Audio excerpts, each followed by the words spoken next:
incredible to me is how everything is connected. So, you know, everything I'm talking about with regards to the music industry connects into what we just heard, and so many other subjects that you can throw into the mix as well. And another thing that's incredible to me is how things are coming to the surface now that have been hidden for so long. So we've just heard about things that may well be coming close to getting fully revealed. And I talk about things that were happening 50 years ago, you know. This Paul McCartney story is one that's really picking up traction now, and it's getting a lot of new interest from people. And the thing about Jim Morrison's dad was hidden from public view for so long, but it came out in the end. And it just makes you realise that truth does rise to the surface, and things always happen when they're ready to happen. Sometimes it takes 40 or 50 years or 100 years or longer for things to fully get revealed, but it always gets there when its time comes. And these are incredible times that we're living in, because so much is getting revealed, and it just strikes me as an incredible time to be alive and to be a part of all this and to be a participant in it. But anyway, we went some places in part one, of course, and as I said to you, the book is so far-reaching that I've had to be very selective about the bits that I'll present today. So there's a whole load of it that I've left out. So in part two, I want to concentrate on the concept of the truth being placed right there in plain sight, and us being given the opportunity to understand the truth of a situation if we know where to look and if we know how to interpret the symbols being used. Also the hijacking of consent, and we're getting into free will consciousness as well. So part two is all about this, and I hope that it puts some elements of part one into context, and it brings together all the other aspects of what I talk about, and hopefully makes sense of all of it and shows us where we need to go and what we need to do with it. So, the aspect of placing the truth in plain sight is the foundation of this phenomenon known as predictive programming, which people may well be familiar with. And predictive programming is a depiction of a real-world event which is yet to happen, which is encoded symbolically into a work of popular culture that large numbers of people see. So it can be a Hollywood movie, it can be a cartoon, it can be a TV show, it can be a music video, or it can be a live stage show. They do it in different ways. The absolute classic example of how predictive programming works is 9/11, because in the years and the decades leading up to September 11th, 2001, there were so many representations of what would come to pass on that day to be seen in movies, cartoons, music videos. You can go on YouTube and see compilations of all the different examples that just go on forever, and there's reckoned to be several hundred of them. It's just a small selection of them here. And the music industry has played its part in preparing the general public for that event as well. And just by way of a little sort of caveat or disclaimer, I'm well aware that many of the terror events that you see depicted in predictive programming examples don't actually happen the way the mainstream media tell us. It could even be said that the majority don't.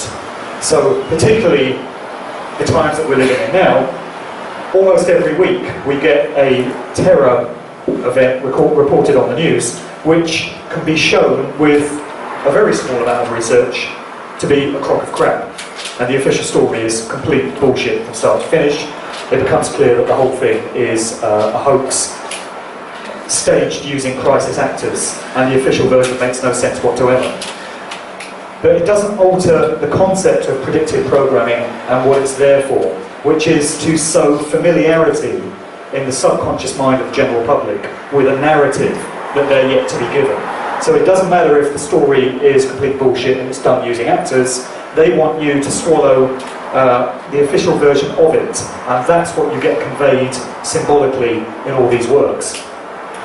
There are many examples that I could have shown from the music industry, and I have in previous talks, but for the sake of keeping this one brief, I've just given you this one, which is Michael Jackson's Blood on the Dance Floor album sleeve. Again, you probably can't make out too much detail because the picture isn't great, but what you have is Michael Jackson dancing on a sonic checkerboard floor with the black and white representing the duality that we see in the sonic temples. And in the background you've got a city landscape which is crumbling to dust, and it looks very similar to Manhattan and what we saw happen on September 11th, 2001. And something which I had missed, in addition to the fact that Michael is wearing a blood red suit, and that is one of the colours that is principally associated with Saturn, along with black. And Saturn worship forms a very big part of this dark occult priest class of practitioners that preside over this industry, because to not accept that there are dark occult ritualistic practices going on is to miss the point completely if you're trying to understand how these industries really function and why they do the things they do.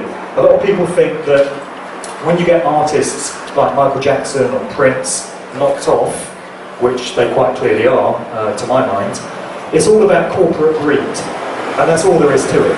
You know, an artist is worth more to a corporation dead than alive, and the record company stands to make a shitload of money off of the back catalogue of these artists when they're no longer with us, so that's why they get rid of them. I'm not denying that that's an element of it, and certainly that is a phenomenon which occurs. But the principal reason for getting rid of these artists seems to be ritualistic, in line with, you know, the belief systems of these practitioners that we're talking about. And people that just put it all down to corporate greed and political reasons are, in my view, missing the point. And there's so much evidence to show that the occultic element is a big part of what goes on. So something that I've missed about this picture, which somebody pointed out to me, is if you look at the position of Michael's arms, and if you imagine those superimposed on a clock face, you've got one arm pointing towards the 9 and another pretty much pointing towards the 11, which is just an interesting additional element to everything else that's going on in that picture. Michael Jackson is a master study in trauma-based mind control and in satanic ritual abuse, and in how the industry takes a performer and shapes and molds them to its own plan over the course of a lifetime. You know, on any level, his life can be seen to be completely tragic, whatever interpretation you put on the individual events. But it seems to me that he was in the clutches of the industry from a very early age, and he would appear to have been sold into it by his overbearing dad, Joe Jackson, who actually put all the Jackson siblings into the music industry machine. Maybe initially to make a quick buck, but then other elements came in as well. And there were indications from the very start, communicated to us symbolically, that Michael was a part of this whole institution. We've got this very interesting hand sign that he's thrown up here as a young lad, which we're going to get into. Here's another one where he's highlighting one eye, and that's another one that we see many times over. And here's another one which makes you wonder what he's telling you to keep quiet about. What's the big secret? Taking it back to contemporary times, here we see the same symbol that a young Michael Jackson was doing being flashed up by Beyonce at a recent Grammy Awards event. Beyonce is absolutely a key asset of the corporate industry machine in these times, and is being used for many agendas in line with what's desired to be achieved. Here's the same hand signal again being done by a whole bunch of manipulated puppets / world leaders. Everyone from Ronald Reagan to George H.W. Bush to Nicolas Sarkozy to Blair and all the rest of them. And here is Dr. Dre's famous headphone range, which is made of a very rich man. There's a Forbes rich list in the hip-hop world, which comes out each year. And for the past few years, Dr. Dre's been right up there in the top 3 as one of the most richest individuals to have come out of the hip-hop genre. Puff Daddy is usually up there as well. Who's another very interesting character to get into, but we don't have time to do him full justice today. So this Beats by Dre range has made him a millionaire. And there's advertising literature which purports to show a B as the main logo of the range. And we have 3 of them arranged side by side here. So the official story of it is it's B for Beats. But in actual fact, it's been interpreted as another representation of this figure 666 that we see so often in the industry. It's a figure which crops up in the book of Revelation in the Bible, as I'm sure everyone's aware. It's said to be the number of the beast. It's a number that's also related to the dark influence of the planet Saturn, which we encounter so many times, and it's also linked to base consciousness and so many other things. But it appears to be a very important number in the belief system of this dark religious priest class that we're talking about. They love their numbers, they love their colours, they love their symbols. And we see their puppets and their stooges flashing up certain symbols time and time again as a method of communication between their own kind to indicate that this individual is owned and is a part of this whole system, but also to give the general public an opportunity to understand what's going on and to have a mind-controlling effect on them in the aggregate going into the subconscious mind.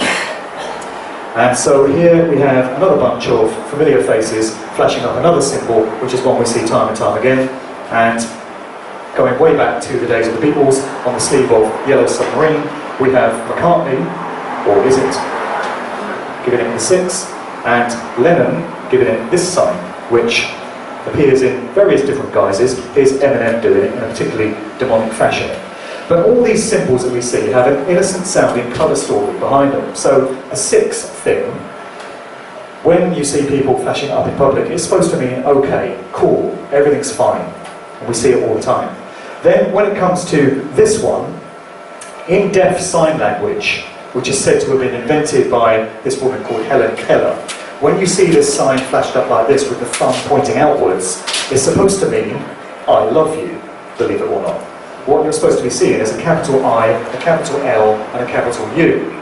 But in these dark occult satanic circles, all these signs have a different meaning. So this is a part of the 666 thing, and this one is designed to be an evocation of this entity known as Baphomet, which is an icon of Satanism, satanic ritual practice.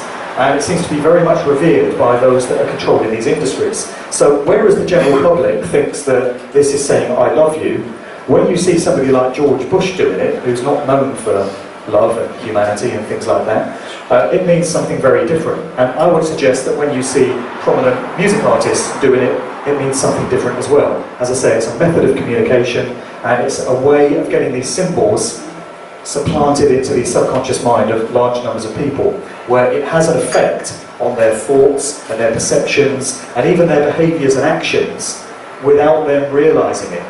You know, the work of Derren Brown has shown this time and time again. He's demonstrated in many of his TV specials how this method of mind control works and how it can actually dictate people's behaviours. And they have no idea why it's causing them to behave in this way. It's the power of the subconscious mind, and these practitioners understand absolutely how it all works, and they're using it against us in the general public. So we owe it to ourselves to understand how these methods work, and to break that spell, and to negate the effect that it's having on us. So it's very important to take on this knowledge and communicate it as widely as possible. So another symbol that we see a lot, and the poster boy for this one in recent times has been Jay-Z, is this triangular pyramid sort of hand sign. And when you see Jay-Z doing it, he tells you it's the rock sign. It's supposed to be a representation of his record label, which was originally called Rockefeller Records. Interesting name, I'm sure you would agree. And that morphed into Rock Nation. And it's supposed to represent a diamond, he tells us. It's bling culture within hip-hop. That's all it is, just celebrating the rags to riches, bling hip-hop lifestyle. And here's Kanye West looking very mind-controlled, with a big bloody teddy bear behind him. We'll get into some mind control symbolism shortly, doing exactly the same symbol.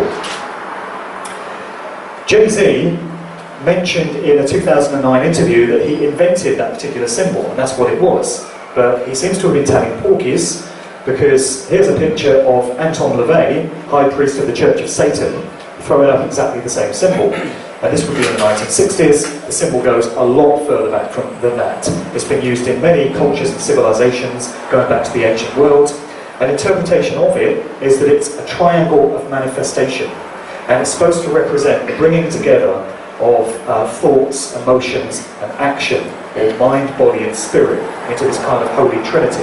And the idea is that if you imbue this symbol When you've got all those elements united with your will and your intent in terms of a situation you wish to physically manifest, you can actually cause it to happen.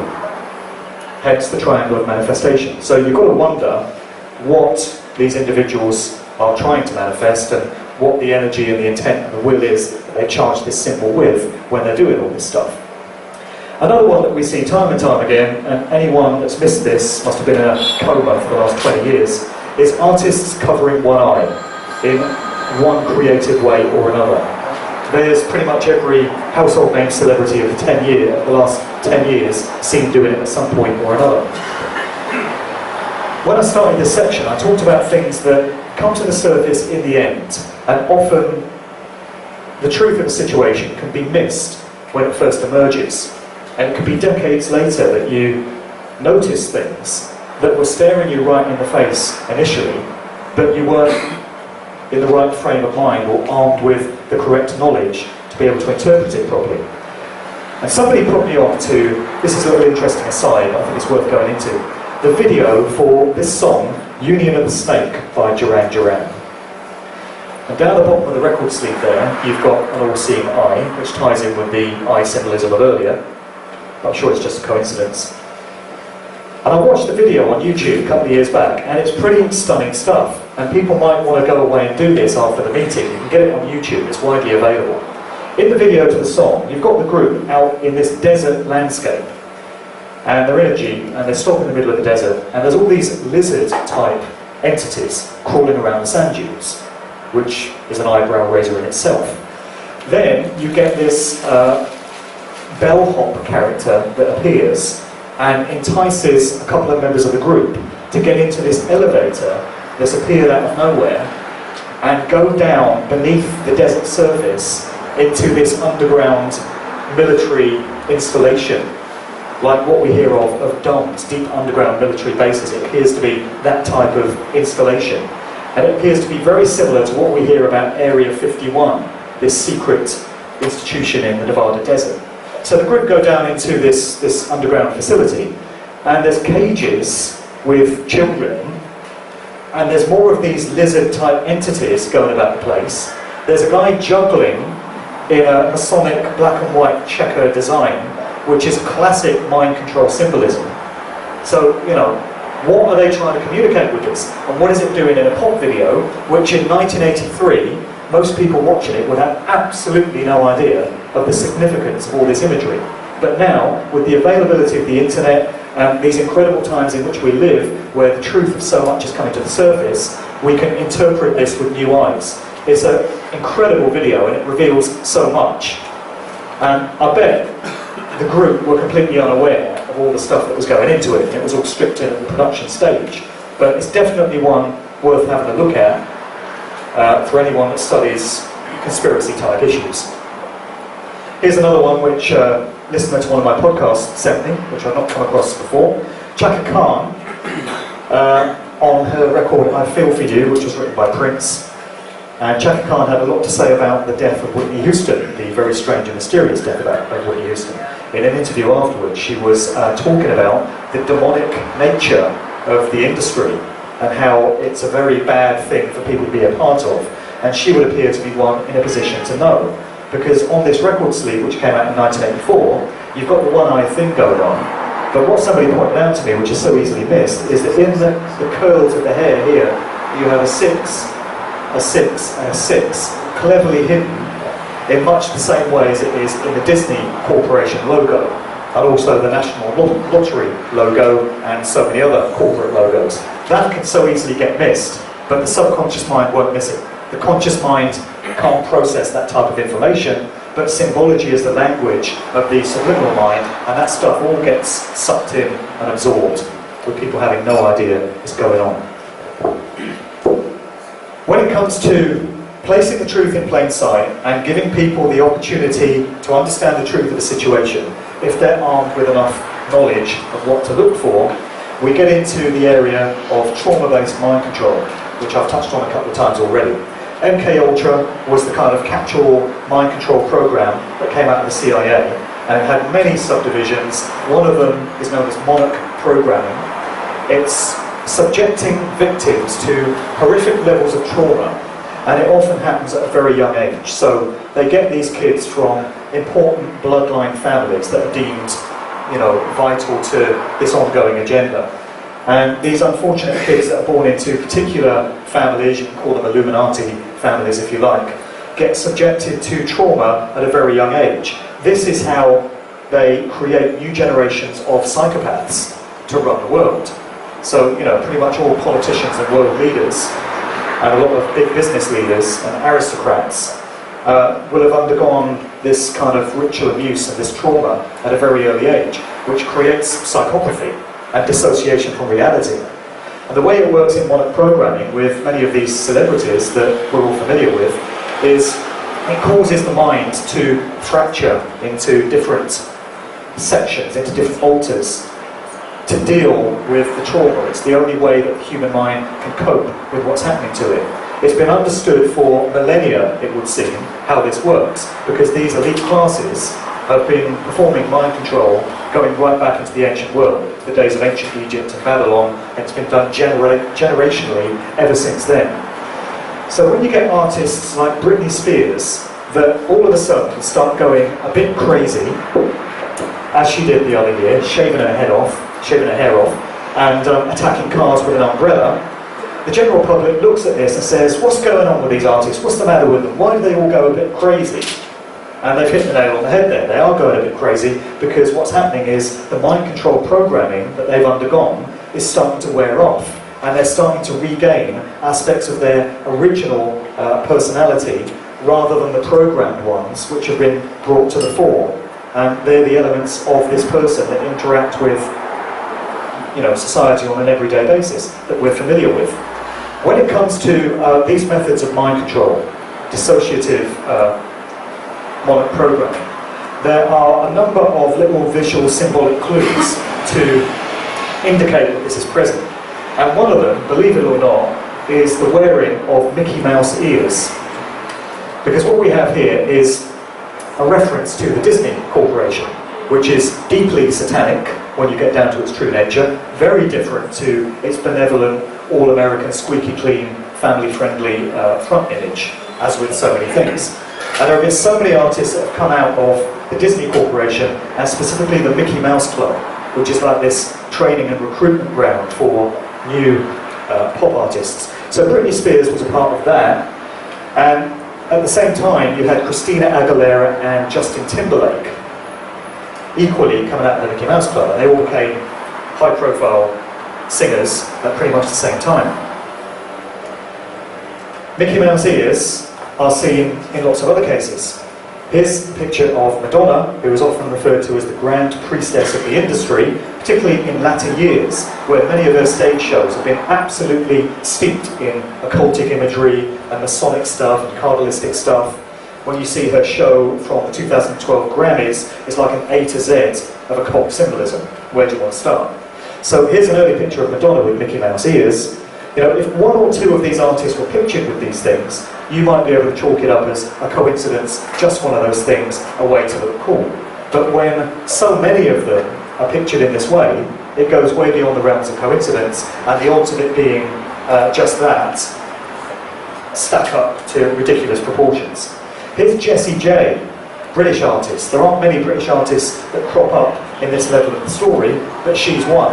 And she came out of the Brit School in Croydon, which would appear to be some sort of training and recruitment ground for the current generation of British artists. There's a whole load of familiar names that came out of the Brit School. I think Adele was a part of that, James Blunt, Kate Nash, Lily Allen, and a whole world of others. Pretty much all the popular British musicians of the past 10 years seem to have been trained and recruited at the Brit School. So there's Jessie J with Mickey Mouse ears. Here's our old mate Marilyn Manson. Strong indications of mind control and other satanic stuff going on here. And here's another artist who, in my book, alongside the likes of Britney Spears and Miley Cyrus, who we don't have time to get into today, but there's lots to say there, and she came out of the Disney Corporation as well, would be Mariah Carey. And people may or may not remember a story from June 2001 in the mainstream news where Mariah Carey is said to have suffered some kind of nervous breakdown. She reportedly attempted suicide, and in the run-up to that, at various live shows, she was said to be mumbling incoherently on the mic and behaving erratically and unpredictably. And these are all classic indicators of mind control programming starting to break down and the individual starting to regain some memory of who they were before. So what happened with the Mariah story is she disappeared from the public scene for a few months. We're told she went back into rehab for whatever problem she was undergoing. This is another thing. How many artists and Hollywood actors go into rehab for one reason or another? They're off the scene for a few months, they're said to be addicted to some substance or other, and then they come back and they're refreshed and they're renewed and they continue as before. So the suggestion here is that these artists actually go back into the lab where this mind control programming takes place, and it's updated and augmented, and then they come out the other side and continue as before. So with Mariah Carey, she was back on the scene and she became, or continued as the celebrity that she'd been before. But we have another visual indicator here as to the presence of Monarch programming, and it's this one right here, which is the Monarch butterfly. And the Monarch programming method is actually named after this very distinctively coloured butterfly. I did an interview with Fritz Springmeier, who's an author and a counsellor, a reprogrammer of former mind-controlled slaves, a couple of years back, and he was telling me about the significance of the Monarch butterfly. It's supposed to be able to pass on consciousness and genetic information from one generation to the next. And that's what's being alluded to with a lot of this programming that goes on as part of this MK Ultra strand. And also the butterfly and the fluttering movements that it makes are supposed to be a representation of the dissociation from reality that these mind control slaves undergo. So there's an element of sick mockery going on there, as there often is in these cases, but that's why the Monarch butterfly crops up time and time again. So there appears to be absolutely no reason for a Monarch butterfly to be on this particular record sleeve, which is Mariah Carey's greatest hits, but it's there anyway. And you see it with so many other artists as well, in record sleeves, videos as such. Again, no time to go through it today, but there's plenty of examples detailed in the book, and there's plenty of examples online, particularly at a website called vigilancecitizen.com, which breaks it all down really well. Another artist, almost certainly having undergone trauma-based mind control, is Nicki Minaj, because another way that they represent this stuff is they have an artist depicted as a doll. So dolls figure majorly in this imagery. And what that's all about is symbolising the innocence of childhood having been shattered, because they take these kids from a young age and subject them to all this horrific stuff. Dolls, particularly with broken limbs, with snapped off arms and legs, symbolise the childhood that these individuals have had robbed from them when they get inducted into all this stuff. So Nicki Minaj, pretty much from day one, has always been presented as a Barbie doll. It's part of her image, it's one of her pseudonyms. She's known as Barbie, and her female fans are known as Barbs. And another thing about her is when you listen to interviews, she quite often switches from her main personality, her main voice, into other voices and accents, and evidently other personalities. And they make no bones about this. She had this alter ego known as Roman Zalansky, which is a play on Roman Polanski, and for quite some time in interviews she would slip into this mode and suddenly become this gay male character and speak in a completely different voice. And fans think it's fun and it's hilarious and isn't it crazy what she's doing, but they have no idea what's actually going on, which is that she's switching into one of these dissociative personalities that's been programmed into her. And interestingly, Mariah Carey, Nicki Minaj and Britney Spears all, in interviews, slip into a British accent. It's known as the British girl. You can listen to all three of them adopting this society girl sort of London accent. On Britney Spears' track Scream and Shout with will.i.am, she actually sings the hook to the record in a British accent.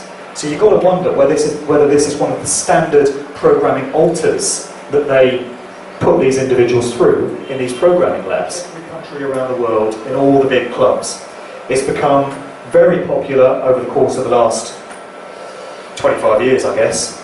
And to my mind, it was all kind of springboarded into place by what came to be known as the second summer of love, 1988, or 87, 88, that kind of period. That's where we had what was known as the acid house scene in the UK. And it was all about, initially, illegal warehouse parties where kids would be tripping out to MDMA, ecstasy, which was the new drug of choice at the time.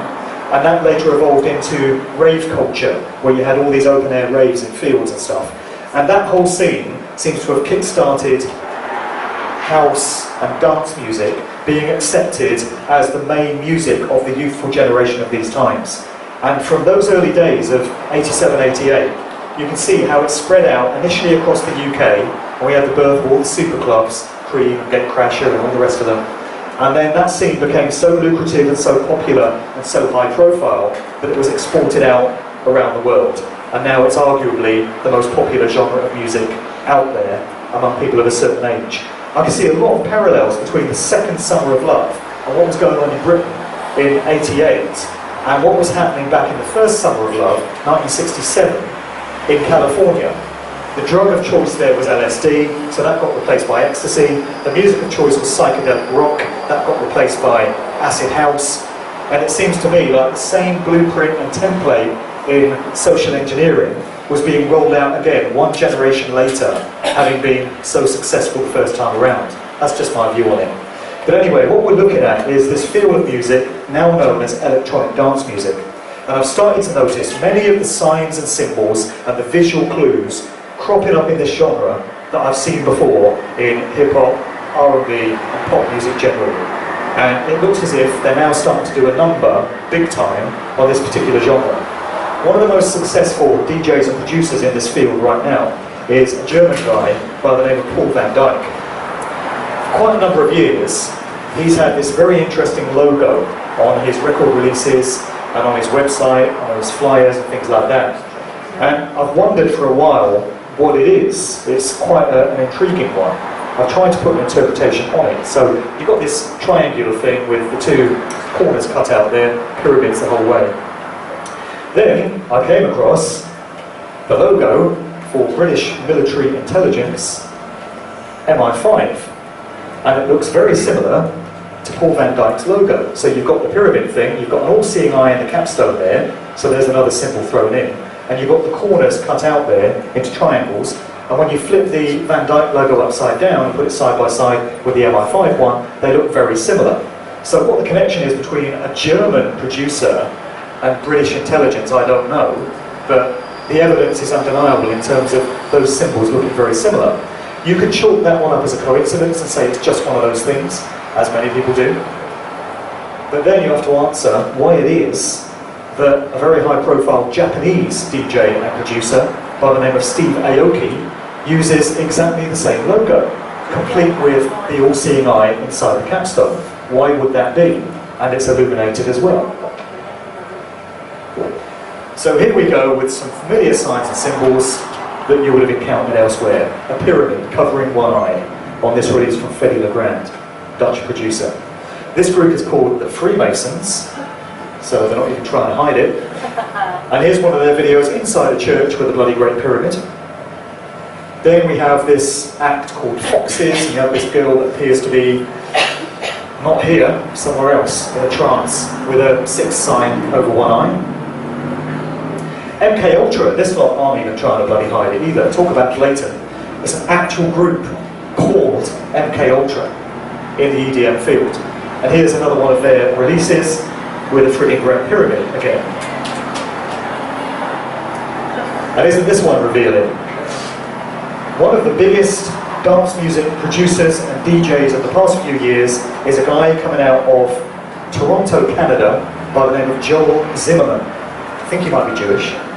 And he goes by the stage name Deadmau5. And his trademark at live shows has been to wear this bloody great Mickey Mouse headpiece thing with huge Mickey Mouse ears. So we've already looked at what Mickey Mouse ears represent in the circles of mind control. And here's this guy putting it out there about as blatantly as it's possible to do, at these huge stage shows attended by tens of thousands of young people. What is it all about? I can't see that one at all, but it's a still from a video by Nicky Romero, and I'll tell you that one of the characters is putting a pyramid above one eye, and the other one's doing a sort of triangle of manifestation thing as well. So we've seen it all before. And here's one that speaks volumes as well. I spoke about how you can so easily miss things, that when you have it pointed out to you, you think to yourself, how the hell did that fly over my radar? It's so obvious to me now. But it's only when it is pointed out that you can understand it. This, again, is what Derek Brown does a lot. I'm sure you've seen it in some of his TV shows. He will perform some seemingly impossible illusion, and then every now and again, he breaks down how it was done. So it's revelation of the method. He will say, here's how I achieved that. And you go to yourself, oh right, yeah, I can see it now. So the next time you see that trick performed, it's not going to have the same effect on you, because you know how it's done. It's being explained to the conscious mind, and it's out of the realms of the subconscious. Now it makes sense. So for many years, this one flew under the radar, certainly with me, because I was a walking dead zombie drone up until 2010, and I didn't understand any of this stuff, like most other people. But Subliminal, this is a record label coming from Eric Murillo, Colombian producer that lives in the States. And his record label for the past 20 years has been called Subliminal. And he runs club nights called Subliminal Sessions. And look at the imagery going on here. Black and white duality, straight out of Masonic symbolism. You've got the covering of one eye, you've got pyramids, you've got mind control symbolism, it's all there. And the thing is called Subliminal Sessions. That one seems to be straight mockery to me. But the more people wake up to this stuff, they won't be mocking us for too much longer. And finally, this one is a logo.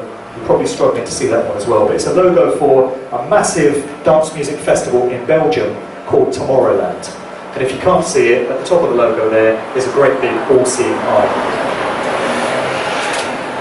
So it seems to me that this is now the genre of music that they have in their sights. It's long been the plan to do a number on it, and they've merely been paving the way for quite a number of years by elevating into position some of their preferred, chosen producers, DJs and artists. You come to realise that groups like the Beatles and the Rolling Stones don't get to be that big by chance. You don't get four lads from Liverpool that write some nice songs, work really hard, play a few gigs, and then against all the odds achieve meteoric overnight success and become household names the world over.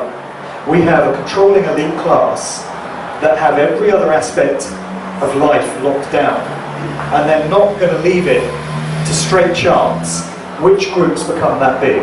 They would never allow that to happen. They have to control everything. So when you see groups like the Beatles and the Rolling Stones up there in the public consciousness, they've been placed there.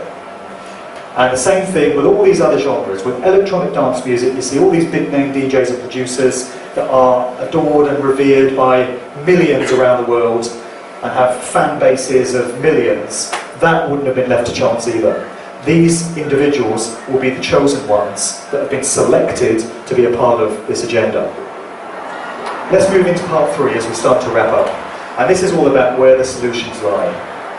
Because a lot of this information is pretty dark, and I never like to just dump it on people and leave it at that.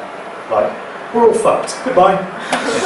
I always prefer to put it into its proper context, because there is a lot of reason to feel optimistic about how things are going to pan out. I've touched on a couple of them already, such as great truths coming to the surface in these times where they've been hidden for so long before, and people being able to understand symbols in a much better way now, becoming symbol literate, so that it no longer has that controlling magic effect on people.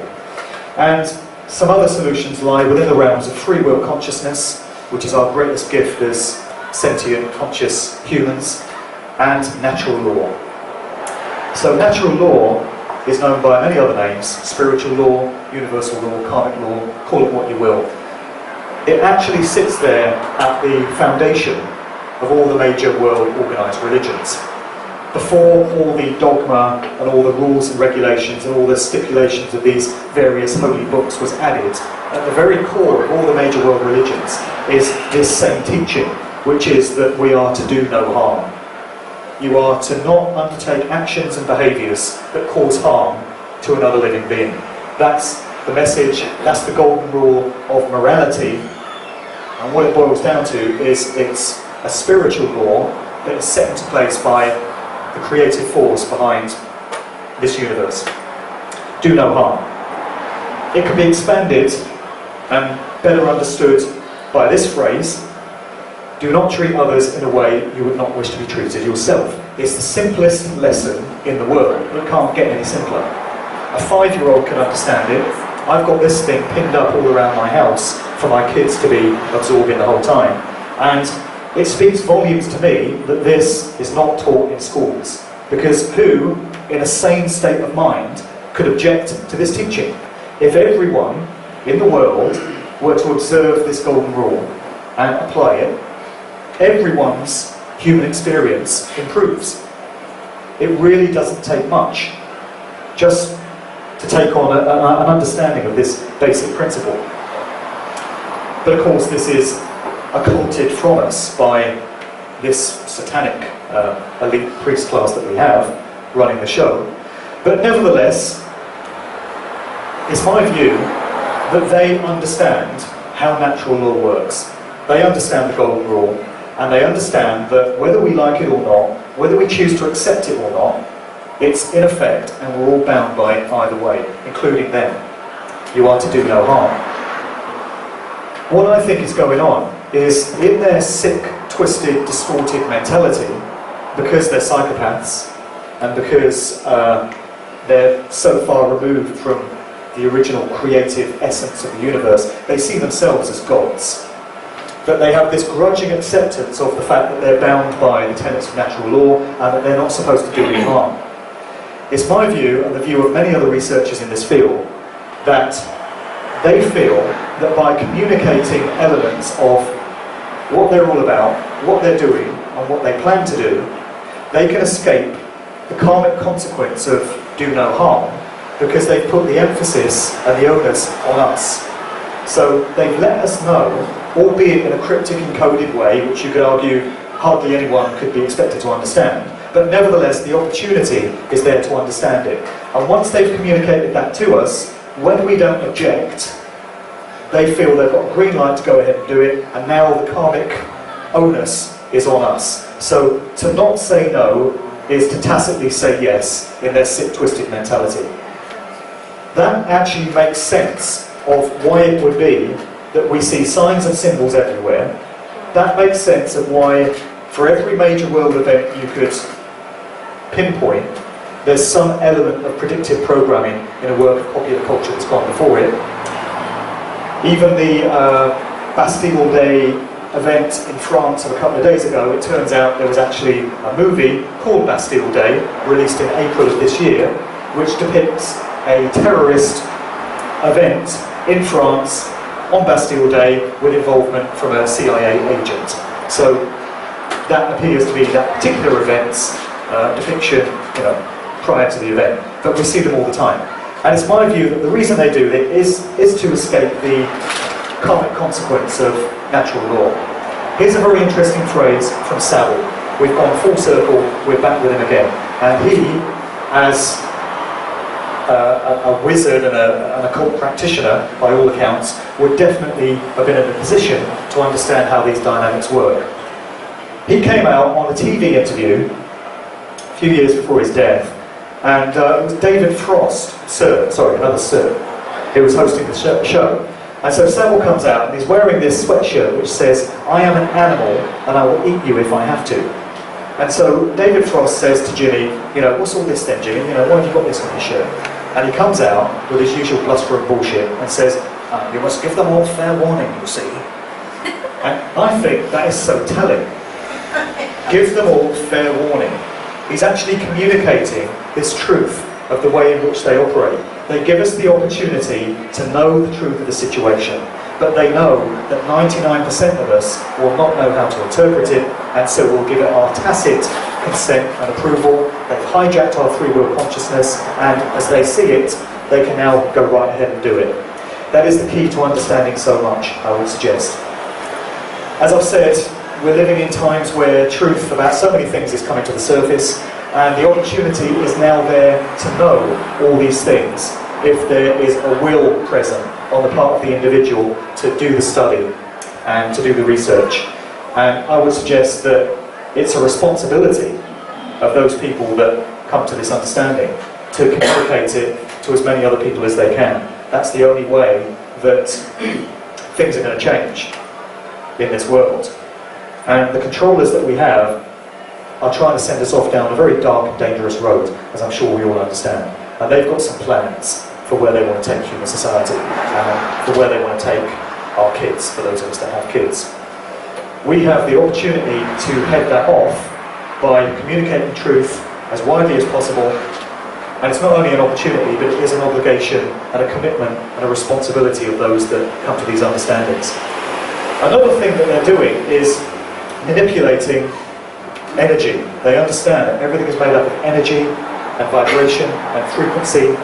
And going back to that triangle of manifestation, they understand that you can actually cause physical events to manifest if you know how to apply your will and your intent, and if you know how to perform the appropriate ritual. Well, that stuff doesn't have to be used just for malevolent, dark purposes to control and enslave other people.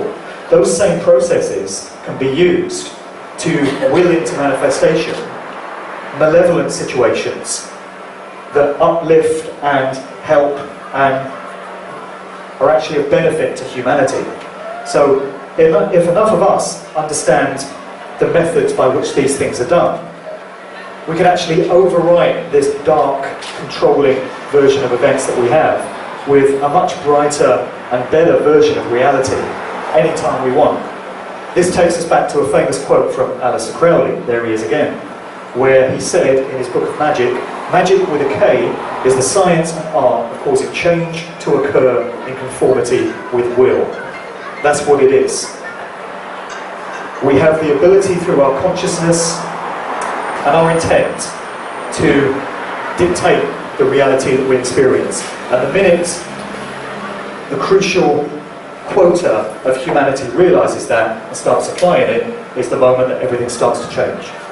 So as a choice, it always is, down to free will consciousness. Just to finish on these, if not now, then when? Well, this process needs to take place.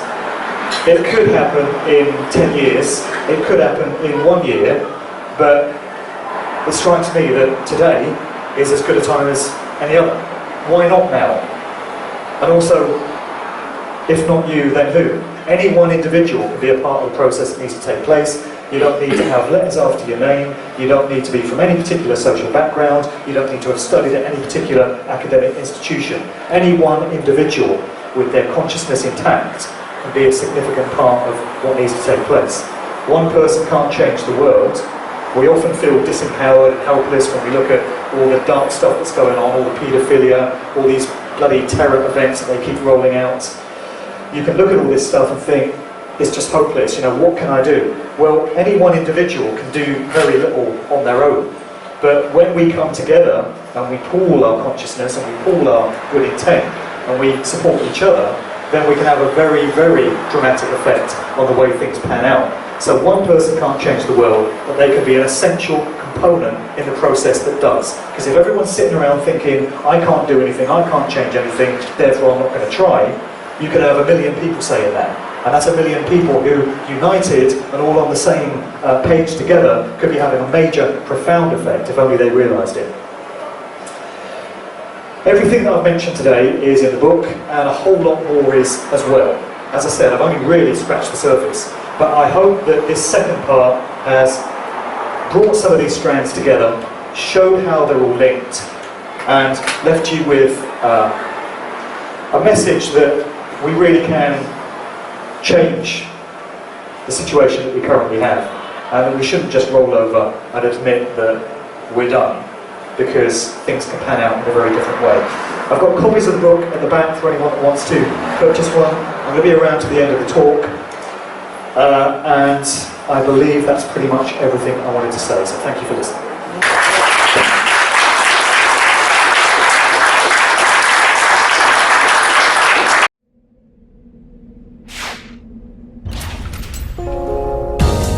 Debt Free TV, in association with GetOutOfDebtFree.org.